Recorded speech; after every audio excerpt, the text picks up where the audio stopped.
This is the third in a series of different kinds of stuck churches. And today I want to talk about a church with a broken spiritual past.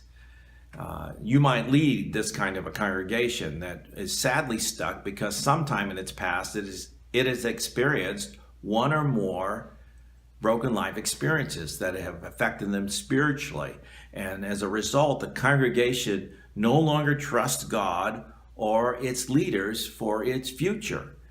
For example, sometime in the past, it might have had a spiritually abusive pastor who was very controlling and demanding on the congregation. Or maybe they have had a leader who has had a moral failure, perhaps the pastor, maybe other leaders.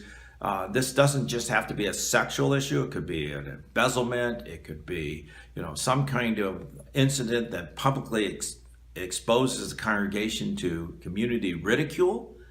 Or perhaps the church went through a split, and up the street is a church that is a result of that split that has people that originally were bonded with this congregation but no longer to talk to each other even after years have gone by.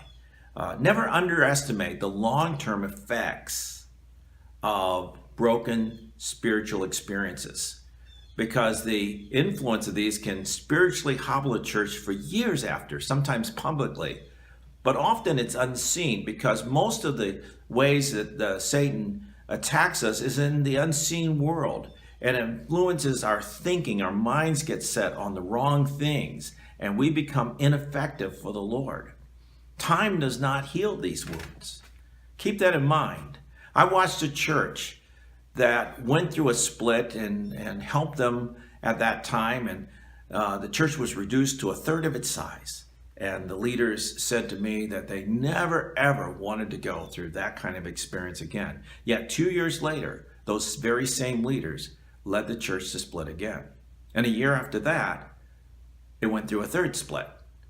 And what I learned from that experience is that if you do not intentionally address what's going on spiritually under the surface in the unseen world, that the church will not heal and go forward. So how do you deal with this? Well, the first thing I need to say is you need to be intentional about it. Don't sweep things under the rug and say, well, that happened in the past and it's no longer present. Those people are gone, or that pastor's gone, and we don't have to think about that anymore.